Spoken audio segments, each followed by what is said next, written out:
To reignite the Reichert House in Gainesville is attracting nonprofit leaders in the area after the center closed its doors this summer. TV 20's Ethan Badowski tells us what one community leader says needs to be done to fill the void for young kids and teenagers.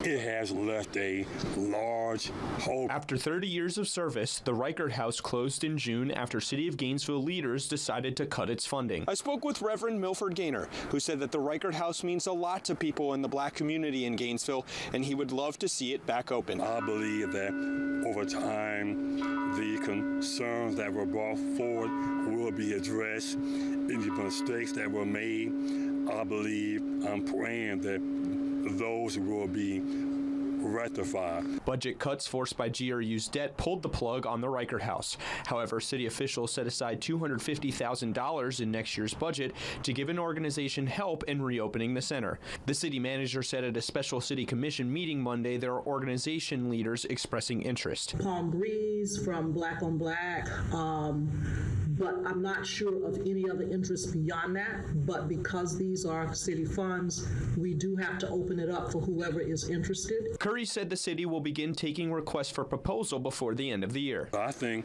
many from all parts of the city really are pulling for the success of the Reichert House, and that includes, I believe, the city of Gainesville. Despite past troubles with finances at the Reichert House, Greiner says he believes the city can find an effective solution to fill the void. In Gainesville, Ethan Badowski, TV 20 News.